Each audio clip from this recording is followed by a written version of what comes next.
Assalamualaikum warahmatullahi wabarakatuh. Perkenalkan, nama saya Latifah Rahimah dengan NIM 21020062. Di sini saya akan menjelaskan materi tentang supervisi pendidikan. Supervisi ialah suatu aktivitas pembinaan yang direncanakan untuk membantu para guru dan pegawai sekolah lainnya dalam melakukan pekerjaan secara efektif.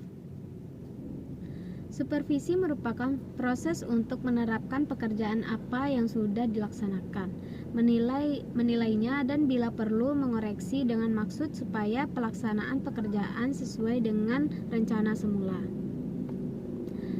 Pengertian supervisi adalah petugas-petugas sekolah dalam memimpin guru-guru dan petugas-petugas lainnya dalam memperbaiki pengajaran, termasuk menstimulasi, menyeleksi pertumbuhan jabatan dan perkembangan guru-guru, merevisi tujuan-tujuan pendidikan, bahan pengajar, metode, dan evaluasi pengajaran. Tujuan supervisi pendidikan. Dalam bukunya menyatakan bahwa tujuan supervisi ialah memberikan layanan dan bantuan untuk meningkatkan kualitas mengajar guru di kelas yang pada gilirannya untuk meningkatkan kualitas belajar siswa. Dengan demikian, jelas bahwa tujuan supervisi ialah memberikan layanan dan bantuan untuk meningkatkan kualitas belajar siswa, bukan saja memperbaiki kemampuan mengajar tetapi juga mengembangkan potensi kualitas guru. Pendapat lain dikemukakan oleh Matt Pidata. Tujuan supervisi ialah yang pertama, membantu menciptakan lulusan optimal dalam kuantitas dan kualitas. Yang kedua, membantu mengembangkan pribadi, kompetensi, dan sosialnya. Yang ketiga, membantu kepala sekolah mengembangkan program yang sesuai dengan kondisi masyarakat setempat. Yang keempat, ikut meningkatkan kerjasama dengan masyarakat atau komite sekolah. Dari pendapat-pendapat dapat disimpulkan bahwa tujuan diadakannya supervisi adalah untuk mengembangkan situasi belajar mengajar yang lebih baik dengan cara membantu guru-guru dalam meningkatkan kinerjanya dalam rangka pembentukan pribadi anak secara maksimal. Materi selanjutnya yaitu supervisi pendidikan. Fungsi supervisi pendidikan.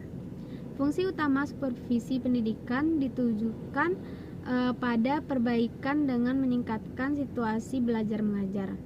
Sehubungan hal tersebut di atas, maka 8 fungsi supervisi sebagai berikut.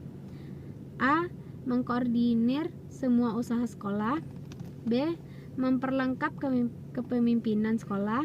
C. Memperluas pengalaman guru-guru. D.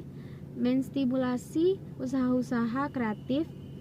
E. Memberi fasilitas dan penilaian yang terus-menerus. F. Menganalisis situasi belajar mengajar. G. Memberikan pengetahuan dan keterampilan kepada setiap anggota staf. H. Memberikan wawasan yang luas dan terintegrasi dalam merumuskan tujuan-tujuan pendidikan dan meningkatkan kemampuan mengajar guru-guru. Dilihat dari fungsi utama supervisi adalah ditunjukkan pada perbaikan dan peningkatan kualitas. Agar sarana supervisi terlaksana dalam peningkatan kinerja secara efektif, maka kemampuan guru perlu ditingkatkan. Maka fungsi supervisi Ementembun terdiri dari A. Penelitian, yaitu fungsi yang harus dapat mencari jalan keluar dari masalah yang dihadapi. B. Penilaian. Fungsi penilaian adalah untuk mengukur tingkat kemajuan yang diinginkan, seberapa besar yang telah dicapai, dan penilaian ini dilakukan dengan berbagai cara seperti tes, penetapan standar, penilaian kemajuan belajar siswa, melihat perkembangan hasil penilaian sekolah, serta prosedur lain yang berorientasi pada peningkatan mutu pendidikan. C. Perbaikan. Fungsi perbaikan adalah sebagai usaha untuk mendorong guru baik secara perseorangan untuk kelompok agar mereka mau melakukan berbagai perbaikan dalam menjalankan tugas mereka. Perbaikan ini dapat dilakukan dengan bimbingan, yaitu dengan cara membangkitkan kemauan, memberikan semangat, mengarahkan dan merangsang untuk melakukan percobaan, serta membantu penerapan sebuah prosedur mengajar yang baru. D. Pembinaan. Fungsi pembinaan merupakan salah satu usaha untuk memecahkan masalah yang sedang dihadapi, yaitu dengan melakukan pembinaan atau pelatihan kepada guru-guru tentang cara-cara baru dalam melaksanakan suatu proses pembelajaran. Pembinaan ini dapat dilakukan dengan cara demonstrasi mengajar, workshop, seminar, observasi, konferensi individual dan kelompok, serta kunjungan supervisi.